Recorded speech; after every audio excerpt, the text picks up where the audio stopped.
Bienvenue à toutes et à tous sur des studios avec Shaina Lebeau, c'est ça? Shaina Lebeau, oui. Shaina Lebeau pour la communication animale. Elle m'a fait le plaisir et l'honneur d'être présent ce soir. Tu es de passage en fait, vraiment.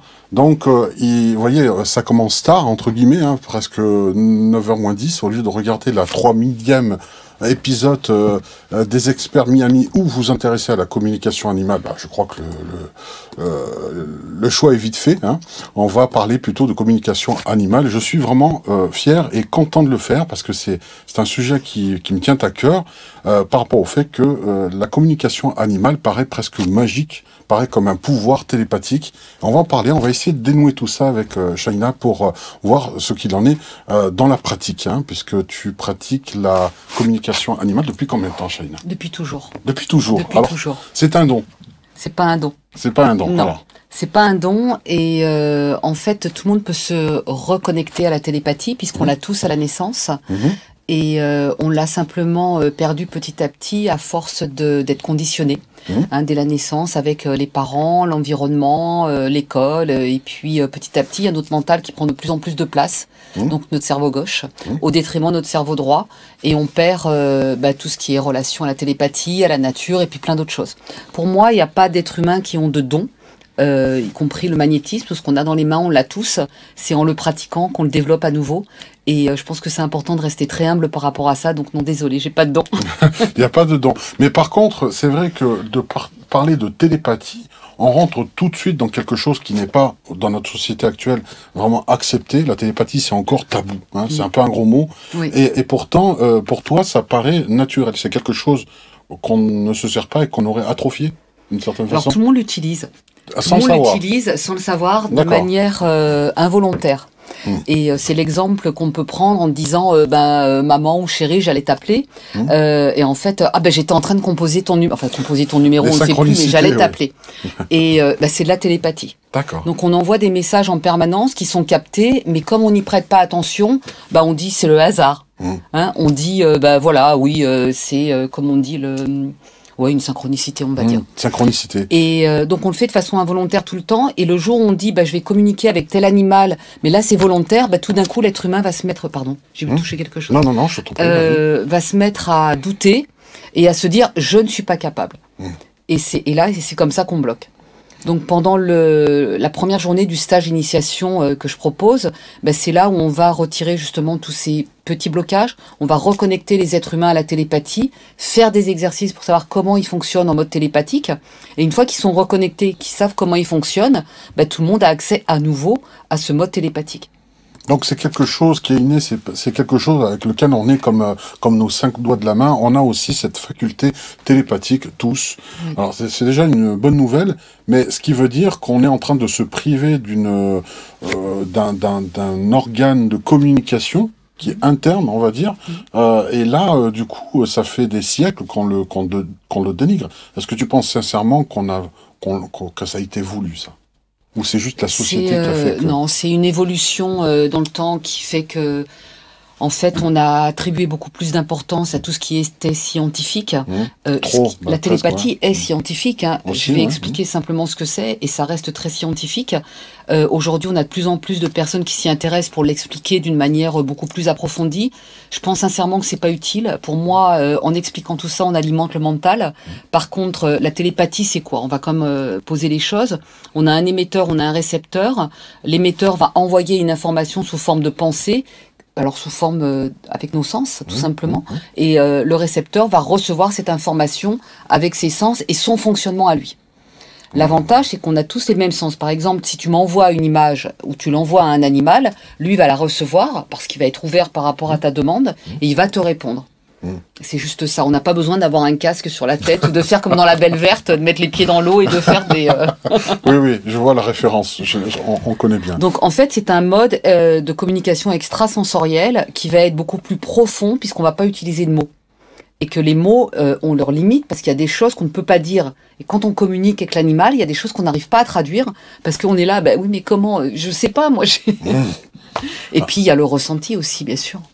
Donc on ressent. Alors un animal, tu parlais tout à l'heure, est-ce qu'il a ses propres filtres mentaux lui aussi pour ne pas Est-ce qu'il a ses filtres, justement? Est-ce qu'il a ses filtres? Alors, Régis intervient. Alors, dis-nous. Décalage de son, ok. Ben, c'est pas grave. Voilà. Bon, ben, on fera avec. C'est pas méchant. Alors, bah, désolé pour le décalage de son. Ce qui est important, c'est que vous puissiez entendre ce qui est dit par Shaina. C'est le contenu qui compte. Hein. C'est la qualité. Ça arrive. C'est aussi des aléas du direct. Donc, on a vu que la télépathie, en fait, fonctionne vraiment avec... tout le monde peut la prendre. Il n'y a aucune exception. Aucune exception. Aucune exception. Aucune. Alors ça paraît vraiment extraordinaire de se dire qu'il n'y a aucune exception. Parce que des personnes qui, quelquefois, disent « Non, non, mais moi, je suis pas très ouvert. Moi, j'ai du mal à ressentir les choses aussi. » Et un jour, en venant dans l'un de tes stages, tes apprentissages, que ce soit même en initiation, ils peuvent se dire « En fait, je ressentais ça depuis le début, mais je savais pas que c'était ça, ressentir. » Il peut y avoir cette révélation-là. Mais enfin, ça, je crois que c'est le moment que je préfère dans le stage. C'est que la deuxième journée, la première journée, on fait beaucoup d'exercices pratiques, mais c'est vraiment la deuxième journée où ça prend toute l'ampleur. Et on a des humains dans la salle qui viennent de communiquer avec un animal, et je les observe tous, hein, je suis beaucoup dans l'observation, et je sais à quel moment, ça y est, ils ont capté l'animal, ils reçoivent des informations. Et une fois qu'ils ont fait ça, donc quand on débute, on a le besoin de se mettre dans un état différé de conscience, donc en mode alpha, donc dans un état de relaxation légère, pour se mettre sur la même onde que l'animal, parce que l'animal est toujours en mode alpha, qu'il soit réveillé ou pas. Alors que nous, c'est pendant le sommeil, presque, hein, au moment de s'endormir. Juste avant ou quand on fait de la méditation. Ah, d'accord. C'est vraiment de la C'est le direct, c'est comme ça. De la relaxation légère. Et quand on est dans une méditation plus profonde, on va être dans comment ça s'appelle? Des ondes cérébrales qui vont être avec des émissions de Hertz qui vont être différentes. On va rester simple. Les animaux, eux, ils sont toujours en mode alpha, donc ils émettent un certain nombre de Hertz par rapport aux ondes cérébrales. Nous, quand on se met en relaxation légère, on est sur la même longueur d'onde, comme une radio. Et c'est là où on peut échanger. Et la question d'avant, c'était... Alors, la question... Alors, moi aussi, j'ai complètement bugué là. Mais c'est pas grave. On va poursuivre. On va faire une pause rapide. On va juste voir ton site internet rapidement. C'est le temps qui s'éclaire. Alors, ce n'est pas le site qui est lent, c'est plutôt la machine là qui est en train de bourriner. S'il y a un décalage sonore, ce n'est pas pour rien. On découvre ton site ici. On voit des photos où tu es voilà, avec un poney apparemment ici. Voilà. Oui. Tiens, alors, est-ce que c'est vrai que les poneys, paraît-il, ont un caractère de cochon par rapport aux chevaux? Plus c'est petit, plus c'est teigneux. C'est vrai ça? Alors, la bonne nouvelle, en fait, c'est que si le poney a un caractère de cochon, c'est que son être humain doit aussi avoir un caractère de cochon. D'accord. D'accord, ok. Ça ressemble à... Oui, donc ça y est, je sais où on en était il y a 2 minutes. J'étais en train de dire que la deuxième journée du stage, donc l'être humain, quand il accède à la télépathie avec l'animal, quand il va sortir du mode alpha pour revenir en mode... ça, c'était les passages télévision qu'on voit. Quand il passe en mode bêta, il va faire un compte-rendu de la communication qu'il a eue avec l'animal, et ils sont plusieurs à communiquer avec le même animal. Et donc, ils vont dire ce qu'ils ont reçu comme information, et puis forcément, il y a des choses qu'ils n'auront pas vues, mais qu'ils auront ressenties. Et quand le voisin qui aura communiqué avec le même animal va dire son compte-rendu, celui d'avant va dire « Ah, mais moi aussi, j'ai eu la même info, mais je l'ai pas capté ». C'est pour ça que petit à petit, l'être humain développe et a de plus en plus d'informations, parce qu'il laisse plus rien passer, jusqu'au jour où il a une communication complète qui va durer entre 1 heure et 1 heure et demie. Alors, l'utilité, on la comprend, elle paraît évidente comme cela, de pouvoir communiquer avec les animaux, déjà ne serait-ce que pour leur bien-être. Mais est-ce qu'on peut pousser le vice, on va dire, jusqu'à dire, bon, je suis un peu bizarre ma question, mais est-ce qu'on peut plaisanter avec son chien? Certains disent, j'aimerais bien blaguer avec mon chat. Oui. C'est un fantasme, ça? Non, pas il y a une réalité derrière tout ça? Ah oui, mais les animaux ont beaucoup d'humour, ils adorent. Ah, d'accord. Ah, franchement, ils préfèrent qu'on rigole que faire la gueule. Tant mieux, tant mieux. Alors, comment on fait ça? Est-ce qu'il, là, par rapport à... je comprends bien le mental. Nous, on est très mental, en fait. L'humain est très mental. Et il faut se débarrasser de ça. Et on peut quand même plaisanter comme ça, par télépathie, en fait. Oui. Alors, se débarrasser du mental, alors oui, c'est l'objectif, mais on se débarrasse jamais du mental. Je crois qu'il faut rester quand même réaliste par rapport à ça. Par contre, on peut s'en débarrasser temporairement le temps de communiquer avec l'animal. Donc au début, ça demande un apprentissage, c'est ce qu'on fait pendant le stage d'initiation. Puis petit à petit, on switch d'un mode alpha sans mental à un mode bêta où il y aura le mental. Et on fait ça instantanément. Donc ça veut dire que tu vas te mettre en onde alpha pour communiquer avec mon chat, par exemple, Oui, et tu reviens à moi pour me dire, pour me tout à fait. traduire ce qui s'est passé. Et ça, Oui. tu le fais un peu. Au départ, je pense que ça ne doit pas être facile, hein, Au de départ, switcher, ouais, voilà.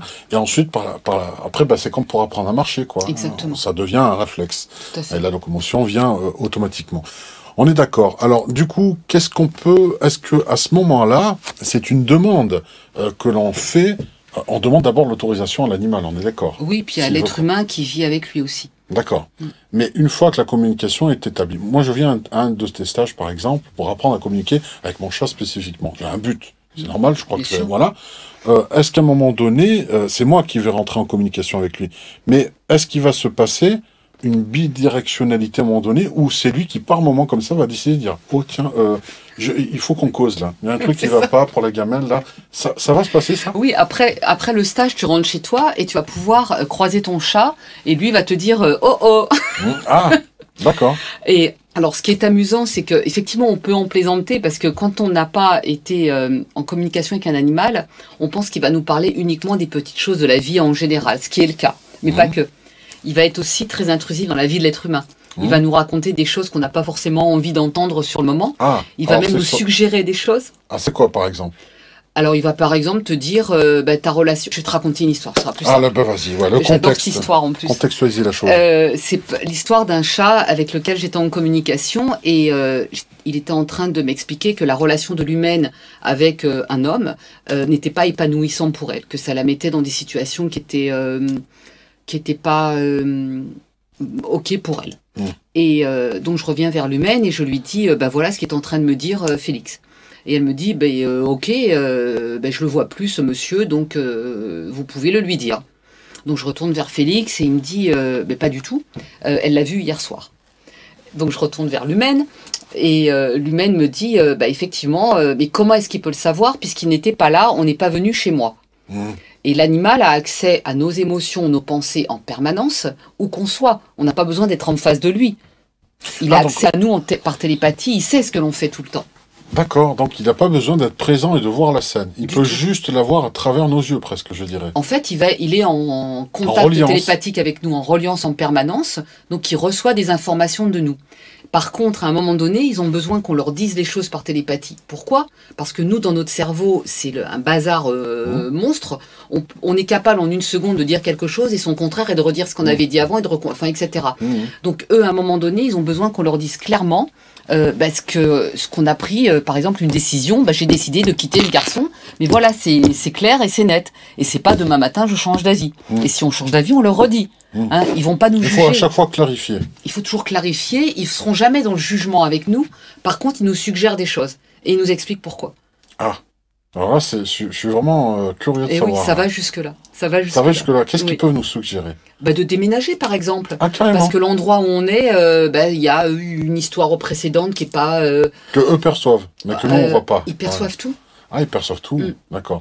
Donc, il faut faire attention à avoir, je dirais, presque une hygiène émotionnelle plus que nécessaire pour ne pas les polluer trop, parce que si tu me parles de ça, ça veut dire qu'aussi nos sentiments, notre mal-être, ils peuvent le sentir aussi, et le vivre. C'est pas bon pour eux. Alors, ouais, c'est pas que c'est pas bon, c'est que eux font le choix de venir dans une famille et d'être en mission avec un être humain. Par exemple, on est ici dans une maison où il y a un couple, par exemple avec 2 enfants, et puis l'animal, c'est de lui, de son propre chef, il décide de venir. Et il va être en mission en disant, moi je suis en mission par exemple avec un tel, parce que je dois l'accompagner dans son développement personnel, par exemple. C'est vraiment un exemple. Hein.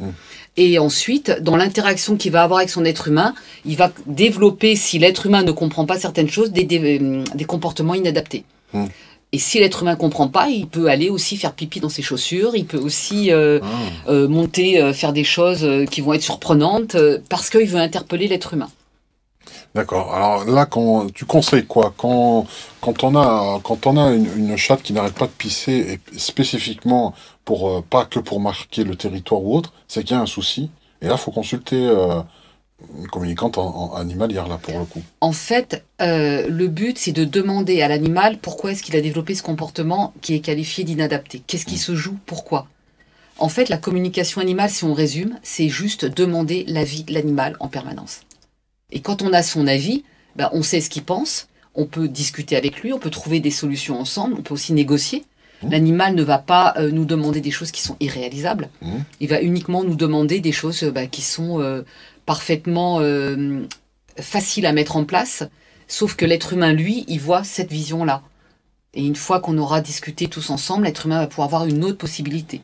D'accord. Et c'est le champ des possibles qui s'ouvre. D'accord, ça peut ouvrir le cœur d'un être humain directement, là, de voir, de ne pas se bloquer. Ça ouvre le cœur des êtres humains. Ça ouvre le cœur des êtres humains. C'est ce qu'on observe pendant le stage, au fur et à mesure du stage. Alors, il y a aussi le fait que certaines... Bon, tu parlais de mission, alors c'est un peu moins rigolo. Certains animaux sembleraient venir pour supporter certaines misères que les êtres humains ne pourraient pas. Exemple, un enfant qui est battu, un chien vient dans la famille et c'est lui qui va prendre les coups. Du coup, est-ce que l'animal n'est pas là pour détourner l'attention et protéger? Du coup, là, on parle d'actes presque angéliques, on va dire, à ce niveau-là. Tu as vu ce genre de cas, déjà? Ça arrive? Oui. C'est vraiment le don de soi. On est dans l'amour inconditionnel à ce niveau-là, au niveau des animaux. Les animaux ne peuvent pas faire autrement que d'être dans l'amour inconditionnel. C'est pas... Oui. Alors, l'amour inconditionnel, après, c'est quoi? Il est là, le truc. Et pendant le stage, lors de la première journée, il y a un exercice où l'être humain qui est présent dans le stage va ressentir cet amour inconditionnel. Et là, à chaque fois, il y a les 3/4 des stagiaires qui pleurent. Parce que c'est tellement fort. Quand on reçoit la première fois l'amour de l'animal, quand on est en télépathie, ça nous submerge. C'est tellement fort que c'est juste super bon. Oui, ça, je crois qu'on peut faire un parallèle avec des personnes qui sont nées sourds et qui un jour entendent pour la première fois. L'émotion est vraiment, on le voit sur le net, si vous tapez cela, c'est vraiment impressionnant de voir et on peut comprendre. Je fais ce parallèle, ça donne le même sentiment. L'ampleur. D'accord, l'ampleur, elle est là. Et pour en revenir, par exemple, à l'animal qui va accepter de se faire fracasser par un être humain, en fait, sa mission, ça peut être, pourquoi pas, de protéger cet enfant, mais pas que, ça peut être aussi d'ouvrir la conscience de l'être humain. Parce qu'il y a des animaux qui sont fracassés sans pour autant qu'il y ait aussi un enfant à protéger. Oui. Et là, il est vraiment là dans une mission que je qualifie de mission de martyr. Oui, le petit symbole, il sert, mais pour... Voilà. Et peut-être assouvir la colère de cette personne irraisonnée va le faire réfléchir à pourquoi il fait ça. Et ça marche. Alors, ça marche pas tout le temps. Attention, il n'y a pas de généralité. Oui, bien sûr. Mais ça marche. Alors après, il y a des personnes dans les associations de protection animale qui vont me dire, bah oui, mais nous, on en récupère plein, etc. Oui, effectivement, et c'est une excellente chose. Encore faut-il intervenir au bon moment et pas trop tôt. Parce que si l'animal ne peut pas faire sa mission, il va s'échapper. Et on a des animaux dans des refuges qui nous disent, moi, je suis là dans un refuge en attendant d'être adopté, mais pour le moment, je me repose un peu.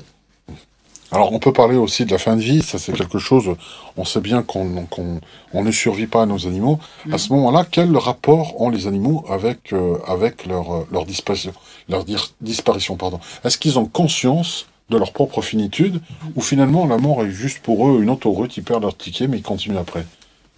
Alors, ils ont conscience de la fin de vie dans le moment présent, c'est-à-dire qu'ils apprécient énormément d'être accompagnés quand on peut leur demander où est-ce qu'ils en sont. Ils aiment passer un dernier message à un ou plusieurs membres de la famille. Ils aiment nous dire, là j'en peux plus, est-ce que tu peux vraiment faire quelque chose? Donc nous, on va rentrer en télépathie avec eux. Si l'animal ne veut pas tout de suite l'intervention d'un vétérinaire, on va le suivre quasiment tous les jours. Et tous les jours, on va lui dire, mais t'en es où? Qu'est-ce que tu souhaites? Un animal qui peut être très maigre, qui ne mange plus, il peut tenir une semaine, 10 jours, 15 jours comme ça, sans rien manger. Il va juste boire un tout petit peu et encore, mais il tient. Est-ce que l'animal peut souhaiter être euthanasié à un moment donné et faire cette demande? Il nous le demande. Quand la souffrance est trop importante, trop intense, là, il y a un moment donné où il va nous le dire, oui. Et ça, c'est pas il n'a pas peur, les animaux n'ont pas peur de la mort comme nous? Non. Ils ont cet instinct. Et il nous remercie parce qu'il nous dit c'est un acte d'amour que tu viens de faire. Ah. Donc il nous accompagne, nous l'être humain, dans notre prise de décision. Et il nous explique en passant le message. Alors pas forcément, c'est pas niais en fait, comme c'est pas oui je te remercie pour tout ce que tu as fait pour moi, c'est formidable, t'es la plus belle personne du monde, du tout. C'est voilà, clairement tu m'as apporté ça, on a partagé ça, on en est là aujourd'hui, et même si c'est des animaux qui peuvent être plus jeunes, ils vont nous dire ouais ok, on peut maintenant, toi tu peux continuer ta vie par rapport à ce qu'on a vécu. Mais ils vont être très factuels, ils vont nous raconter des choses très précises. Ils peuvent, par exemple, j'étais une fois avec une famille de 5 personnes, et donc il a passé un message, l'animal, à tout le monde. Et puis quand il est arrivé au dernier, c'était marrant parce que la famille s'était classée sans le vouloir, sans mental. Et quand il est arrivé au dernier, il a raconté toutes les bêtises qu'ils avaient fait. Avec enfin, il avait 20 ans, mais depuis qu'il était tout petit. Et toutes les bêtises qu'ils avaient fait ensemble. Et du coup, ça a fait rire toute la famille. C'était l'objectif du chien. Il a fait rire tout le monde. Et ensuite, il est décédé une fois qu'il a tout dit, 48 heures après, naturellement cette fois-ci. Il a fait une sorte de discours testamentaire presque. Voilà. Ouais, c'est bien, ça me plaît bien. Ouais. Et par contre, alors parfois, ils nous disent aussi, je n'arrive pas à mourir, est-ce que vous pouvez m'aider? Je n'y arrive pas. Alors, est-ce qu'il faut aussi accepter le revers de la médaille? Alors, quand je dis ça, je m'explique, je développe un petit peu. C'est d'apprendre, finalement, certaines personnes peuvent dire, voilà, j'ai envie de communiquer avec mon animal. Alors, souvent pour le fun, hein, à la base, hein, j'ai envie de voir ce qu'il veut me dire. Et des fois, sont désagréablement surpris de dire, bah, il n'arrête pas de me critiquer. Je m'en occupe mal, je lui donne de la mauvaise bouffe, etc. Est-ce que ça arrive, ça aussi? Jamais. Jamais. J'adore, parce que c'est pas possible. D'accord. En fait, l'animal, il n'est pas dans le jugement. Oui. Il est dans la compassion, il est dans l'amour, donc il va toujours nous suggérer des solutions. Il va pas nous dire, ouais, t'es rien du tout, rien de tout ça. Il va toujours dire, il peut ne pas être d'accord par contre. Hein, comme tout à l'heure, l'exemple du chat avec la personne, il dit là, je valide pas parce qu'il y a ça et c'est pas bon pour toi. Mais il va suggérer des solutions. Alors, un animal qui se perd, est-ce que c'est voulu ou est-ce qu'il est vraiment perdu? Est-ce qu'à un moment donné, il ne change pas de mission et au cours de son existence se dit, allez, je vais peut-être... il y a quelqu'un d'autre qui a besoin de moi. Est-ce que c'est possible ça? Oui, c'est possible. C'est possible. Oui. Donc à la limite, un animal perdu, du moment qu'on n'a pas retrouvé sa dépouille, on peut se dire que finalement, il a fini sa mission avec nous et part justement pour continuer. C'est possible. Et missionner ailleurs. Ou pas. Ou pas. Ou pas. Ça peut être... Il peut aussi partir et avoir eu un accident. Oui. Tout est possible. Tout est possible. On ne va pas pronostiquer plus que ça. Non, c'est ça. Par contre, clairement, moi, je fais pas de recherche d'animaux disparus. J'ai arrêté ça pour plein de raisons et voilà. D'accord. C'est vraiment, moi, le but de ma démarche, c'est pour les personnes qui souhaitent apprendre évidemment à travers les stages, en faire leur métier dans le parcours de la professionnalisation ou pour aller plus loin. Et c'est de faire des séances pour les comportements inadaptés des animaux ou alors sans raison. Uniquement pour entendre son animal, qu'est-ce que tu as à me dire? Juste ça. C'est ce qu'on a fait cet après-midi avec 2 chevaux. Et c'était juste, pourquoi tu es là? Quelle est ta mission? Avec qui? Qu'est-ce que tu souhaites? De quoi tu as besoin? Qu'est-ce que je peux faire pour que tu ailles bien? Est-ce qu'il y a des généralités, des choses qui reviennent assez souvent, de manière assez récurrente, de la part des demandes animales en général? Des demandes des êtres humains? Non, plutôt des animaux. Non, il n'y a pas de généralité. En fait, même si on part du principe que tous les cockers sont tristes parce qu'ils ont l'air tristes, à l'intérieur, il y en a qui vont être pétés de rire, il y en a qui vont être vraiment tristes, il y en a qui vont avoir des tas de choses à raconter. Enfin, il n'y a aucune généralité. Et c'est vrai qu'ils ont tous leur personnalité, ils ont tous leur manière de voir les choses. On peut pas... vraiment, le réflexe à avoir, c'est je vais demander son avis à mon animal. Qu'est-ce que t'en penses? Qu'est-ce que tu souhaites me dire maintenant? Alors, il y a quelquefois des personnes qui communiquent avec les végétaux, hein, je pense que vous êtes au courant de cela, et certains communicants m'ont rapporté, par exemple, que le frêne est un arbre difficile, un peu ronchon. Hein, c'est un peu quelqu'un avec un caractère assez trempé. Voilà. Le chêne est assez strict, etc. On peut voir ça. Est-ce que selon le type d'animal ou la race de chat, tu tombes sur des chats pas caractériels, mais qui sont un peu tagada de soin de soin, hein, c'est des pains de sec quand ils répondent.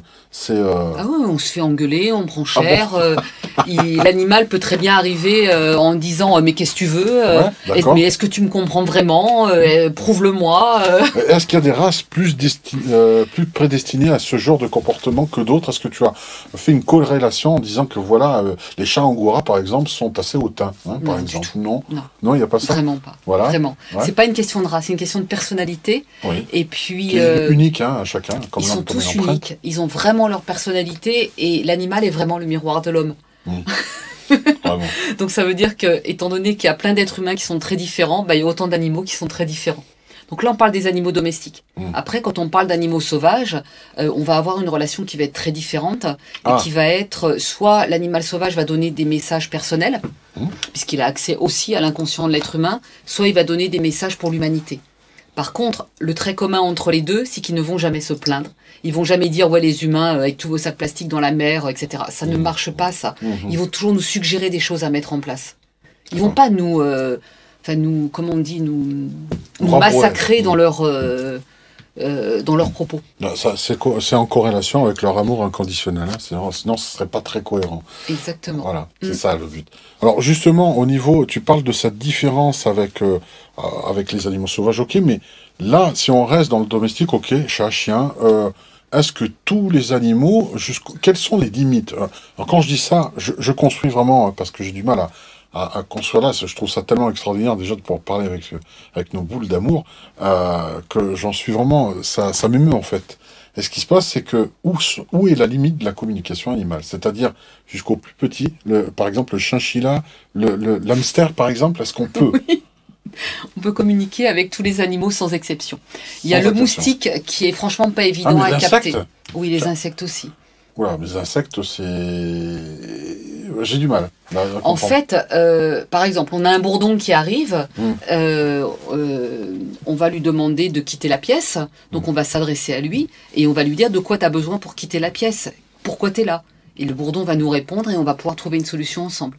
Ça marche aussi avec les insectes? Mais oui, bien sûr. On est d'âme à âme. Oui. Sans aucune connotation religieuse derrière, hein, bien sûr. Ouais, donc en fait, la taille ne compte pas. C'est parce qu'ils sont minuscules que leur cerveau ne permet pas d'avoir un langage très élaboré. On peut communiquer avec des poissons aussi. Avec des poissons aussi. Voilà. Est-ce qu'un poisson rouge a aussi peu de mémoire qu'on le dit? En fait, tous les animaux ont autant de mémoire.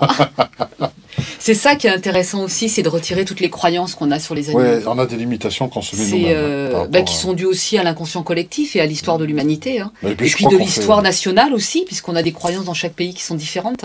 Les vaches sont sacrées dans certains pays et ici on les mange. Donc pourquoi? Qu'est-ce qui s'est joué à un moment donné? Alors pour la nourriture, parlons-en justement. Alors, qu'est-ce qu'on fait? Est-ce que là, on arrive à un point crucial? Il y a des personnes qui aiment bien aussi se faire des barbecues. Il y a des animaux qui sont abattus. Comment les animaux, eux, perçoivent ça? Est-ce que... Bon, voilà. Est-ce qu'ils n'ont pas de problème avec la mort? Mais est-ce que... Quelle est la limite là aussi? La limite, c'est la souffrance. En fait, les conditions d'élevage, alors c'est pas partout, c'est toujours pareil, hein, il y a des conditions d'élevage qui sont ok, il y a des conditions d'élevage qui sont dramatiques. Tout a été transformé au moment où l'animal est devenu un objet industriel que l'on tue et que l'on met dans des barquettes dans des supermarchés pour ensuite être jeté. Très peu sont consommés, beaucoup sont jetés. Donc ça, c'est le premier constat. Ensuite, donc on a des animaux qui ont des conditions d'élevage qui sont super. Par contre, le truc aujourd'hui, c'est que les abattoirs sont communs. Sauf si c'est pour la consommation personnelle. Et dans les abattoirs, qu'est-ce qui se passe? On a des animaux qui arrivent dans des conditions très difficiles, qui sont pris à la chaîne parce qu'il faut aller très très vite, que l'on égorge, que l'on fait agoniser, et certains sont découpés vivants. Alors je dénonce rien de très nouveau, hein, toute l'association L214 le fait beaucoup mieux que moi. Une fois qu'on a dit ça, qu'est-ce qu'on fait? Au moins on sait et on agit en conscience. Moi je suis complètement tolérante, je suis prête à accepter qu'il y ait des gens qui mangent de la viande, mais qui le fassent en conscience, en sachant que c'est bourré d'antibiotiques, en sachant toutes les souffrances de l'animal, en sachant qu'ils mangent aussi la colère de l'animal, parce qu'ils ont aussi de la colère, etc., etc. C'est un sujet qui me tient beaucoup à cœur, mais je souhaite respecter chacun et que chacun avance comme il le souhaite. Oui, ça sert à rien de les... Voilà, il faut qu'ils en prennent conscience. Voilà, on va pas les... Voilà, et il y a zéro jugement. Voilà. Il faut juste les amener à comprendre par eux-mêmes. C'est ça.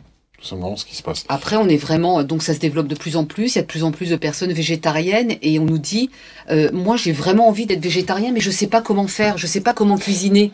Est-ce que vous pouvez m'aider? Est-ce qu'on peut en parler? Alors, oui, on peut vous aider, mais à ce moment-là, il y a des livres de cuisine qui sont super bien faits. Oui, aujourd'hui, ça montre pas. Les recettes sur Internet sont légion aujourd'hui. Donc, ça permet ça. Et on n'est pas, on n'est pas en manque de quoi que ce soit. On est en pleine forme, la preuve, végétarienne depuis toute petite et tout va bien. Alors, comment on voit la profession vétérinaire, de quel œil voit justement la communication animale?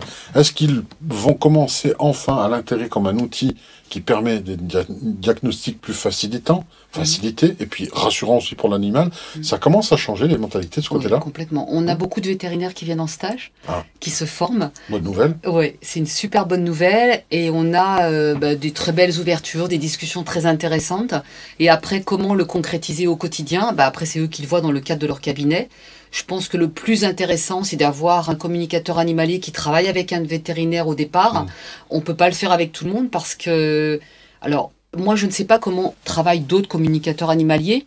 Par contre, moi, ce que je sais, c'est que j'ai un code éthique. Et ce code éthique, je l'ai écrit pourquoi? Parce que j'ai vu immédiatement, il y a de nombreuses années, les limites de la communication animale si on n'a pas l'accord de l'être humain. Pourquoi? Parce que si l'être humain n'est pas au courant qu'on communique avec son animal, bah, il va pas pouvoir mettre en place ce que lui demande son animal, et en plus, on va connaître sa vie, et ça ne nous regarde pas. Donc, je pense que tout doit être bien cadré, y compris chez les vétérinaires ou chez n'importe quel professionnel du monde animal. Hein. Pour moi, le but, c'est qu'on travaille tous ensemble. Qu'on travaille aussi avec des éducateurs canins. Il est important d'éduquer les petits chiots. Il faut mettre tout ça en symbiose, évidemment. Tous ensemble, bien sûr, tous ensemble. Bien sûr. Mais en premier, on lui demande son avis quand même. Oui, c'est la moindre des choses. Est-ce que tu as envie d'aller? C'est la politesse de base.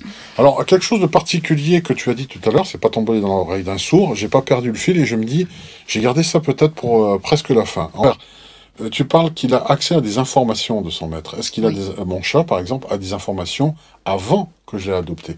Oui.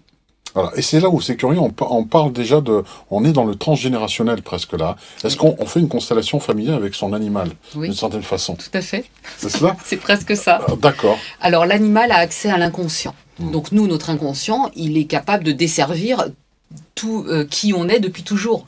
Donc l'animal, il a accès à ça, il n'a plus qu'à aller piocher. Par contre, il va nous servir ce qui est important pour nous aujourd'hui. Il va pas aller nous raconter des trucs qui présentent aucun intérêt. Mais il va nous présenter les casseroles à travailler. Exactement. Si on a des casseroles, il nous les met devant, d'accord. Mais dans le moment présent. Donc ça veut dire qu'il va pas nous dire, bah voilà, tous les voiles que tu as, que tu peux travailler, c'est ça, ça et ça. Il va nous dire maintenant, là aujourd'hui, bah voilà, c'est le moment de trouver une solution à ça. D'où le fait que, bon, pour avoir interviewé Laïla Delmonté, elle me disait, elle n'aime pas le côté maître, animal, mais c'est plutôt gardien. Hein. Alors, comme eux sont les gardiens de nous aussi. Moi j'aime bien humain, parce que pour moi on est dans une famille. Donc il y a des humains, il y a des animaux. D'accord. Donc je dis humain, animal. Et chacun a sa place. Chacun a sa place. Oui. Voilà. Et si chacun n'a pas, si chacun n'a pas sa place, ils vont nous le dire. Mais y compris dans un couple. S'il y a une inversion, par exemple, dans un couple, ils vont nous dire, bah là, il y a un truc, donc il va développer un comportement inadapté pour le faire comprendre. C'est beau, hein? C'est beau, ça donne vraiment envie. Alors, pour apprendre la communication animale, rien de plus simple. Rendez-vous sur le site de Shaina Lebeau. Alors, on va préciser quand même l'adresse, parce que, voilà, je le mets en gros. Là, si vous loupez, franchement, je peux plus rien faire pour vous. Hein. www.shaina, et pas deux points sur le i, hein, on l'écrit en lettres, mais ça n'existe pas encore pour une adresse internet. Shaina-lebeau.com, quel beau prénom en même temps, sans faire de jeu de mots. Et ici, on va quand même visiter rapidement ta page Facebook où tu mets à jour régulièrement. Tu es très active. Là, on peut voir le nombre d'heures. Il y a à peine 10 heures, tu as mis quelque chose. Donc, ce qui prouve que tu es vraiment dessus. Tu sais vivre avec ton temps. Est-ce qu'il y a des projets en préparation? Peut-être un bouquin, quelque chose comme ça. Allez, mets-nous dans la confidence. Oui, je suis en train d'écrire un livre. J'espère le finaliser. Je donne pas de date. Pas de date, voilà. Parce qu'on est beaucoup en stage. Ouais. Donc conférence, stage, apprentissage, livre, tout ça en même temps. Oui, oui. Alors, sors-moi tous les bras parce que je te crois pas, tu n'as pas que deux bras. Tu en as plus. En fait, je suis pas toute seule. Ah bon. Je travaille avec mon compagnon qui s'appelle Florent, qui fait aussi des séances, qui est là, qui anime les stages avec moi. Et on travaille également avec quelqu'un qui s'occupe de tout l'administratif, donc de répondre aux mails, de Facebook, etc. C'est pas moi il y a 10 heures, j'ai rien posté du tout. D'accord, bon, ok. Bon, il faut bien tout ça, de toute façon, pour gérer tout ce qui se passe autour de tes activités, parce que il y en a plusieurs, hein, la conférence, l'écriture du livre, les stages d'apprentissage, d'initiation jusqu'à la professionnalisation. Alors, on a vu sur le site, mais on va quand même y retourner, et vous avez vu donc l'adresse, hop, ici, on voit, les stages sont proposés, il y a toutes les dates, hein, à chaque fois. Il y a toutes les dates dans agenda ici, des stages, ici, agenda et stage, juste en dessous. Voilà, ici. Donc si vous allez, on se rend sur le stage, voilà, ah bah oui, là il y a une belle famille, c'est fabuleux, et donc... là il y a toutes les prochaines dates, 2018 et 2019. Voilà, donc si vous voulez vous inscrire, contactez Shaina-Lebeau .com pour vous inscrire aussi. Donc il y a un formulaire d'inscription. Oui, on nous le demande, soit par le site, soit par mail, et on le retourne et on fait des petits groupes pour être au plus proche de chacun. Pour moi, c'est important de pouvoir accompagner chaque stagiaire qui est présent. C'est pas un apprentissage massif là. Il faut que tu prennes individuellement chaque personne pour. C'est du sur-mesure, ouais. Oui, parce que tout le monde ne répond pas de la même manière. Est-ce que tu rencontres quelquefois quelqu'un qui a plus de difficultés à se mettre dans conditions en mode alpha? Tout à fait. D'accord. Et tu débloques ça. À ce moment-là, on l'accompagne jusqu'au moment où ça va se débloquer et on analyse. C'est l'observation, toujours pareil, en discutant aussi avec la personne et on voit qu'est-ce qui se passe, qu'est-ce qui se joue, etc. Et le but, c'est vraiment d'avoir une relation individuelle avec chaque personne présente. Alors, on va peut-être clôturer sur la fin de vie, évidemment. Je crois que tout le monde se pose cette question, elle est légitime. On parle, certains, je parle là d'humains, de NDE, ils auraient vu des parents, des êtres chers qui sont partis avant eux, les accueillir. Mais il est rare d'entendre quelqu'un, j'ai eu mon petit chien qui est venu, qui m'a fait la fête. Est-ce que le paradis des animaux, entre guillemets, c'est très mental ce que je dis, je suis désolé, mais est-ce qu'il est commun ou est-ce qu'il est séparé? Sincèrement, j'en sais rien. Aucune idée. Par contre, c'est les animaux décédés avec lesquels on discute, on n'est plus dans la télépathie. Là, on est vraiment dans de la médiumnité, donc c'est autre chose. C'est pas ce qu'on apprend pendant le stage. Ils nous parlent de choses très concrètes par rapport à leur vie. Ils nous disent s'ils sont bien ou pas bien. En général, ils sont toujours bien. Il n'y a pas de raison que ce soit autrement, oui. Voilà. Et par contre, ils vont vraiment donner encore, une fois décédés, des suggestions à leurs êtres humains avec lesquels ils étaient en mission. Ils nous accompagnent encore au-delà. Donc le lien n'est pas coupé malgré l'absence physique, on va dire. Alors, ou pas. Ou pas. C'est pareil, il n'y a pas de généralité. Il n'y a pas de généralité. Mais c'est possible. Donc des personnes, aux personnes qui, il ne faut pas que ça devienne maladif et morbide non plus. Moi, la peur que j'ai, entre guillemets, c'est d'encourager un peu trop les gens, et c'est pas du tout le but de des studios, comprenez-le bien, d'encourager à devenir addict, parce que la problématique qu'on a, c'est quand on touche à la médiumnité, eh bien, c'est à chaque fois de retoucher incessamment pour ne plus couper le lien. Et je crois qu'à un moment donné, il faut laisser chacun... ils ne sont pas morts pour rien, c'est que les choses doivent avoir une certaine imperméabilité entre les mondes, puisque un jour on ira tous au même endroit, je crois. Absolument. C'est pour ça qu'on ne va pas intervenir avant 6 semaines après le décès. Ça, c'est la première chose. Et la deuxième chose, c'est qu'on ne va pas leur poser de questions. Je vais uniquement écouter ce qu'ils ont à dire. Mais comme lors d'une séance avec un animal vivant, je vais d'abord écouter pendant le temps qu'il faut. Donc il faut avoir beaucoup de patience en fait. Je vais écouter ce qu'il a à dire. Spontanément, qu'est-ce qu'il a besoin d'exprimer le jour où il est en communication. Et c'est seulement au bout de ce temps-là qu'on va commencer à lui poser des questions. Uniquement pour l'animal vivant. L'animal décédé, pas de questions. Ben voilà. Alors vous savez maintenant quoi faire pour apprendre, pourquoi pas, vous initier, vous professionnaliser si vous avez envie vraiment de rentrer dans ce monde merveilleux de la communication animale, encore méconnu, mais qui se développe de plus en plus aujourd'hui, grâce à des personnes comme toi et d'autres communicants qui aujourd'hui transmettent cette possibilité comme étant accessible à tout à chacun, et vraiment tout à chacun, sans aucune exception. On le précise encore, et c'est vrai que quand on entend cette capacité extraordinaire, on a du mal à y croire.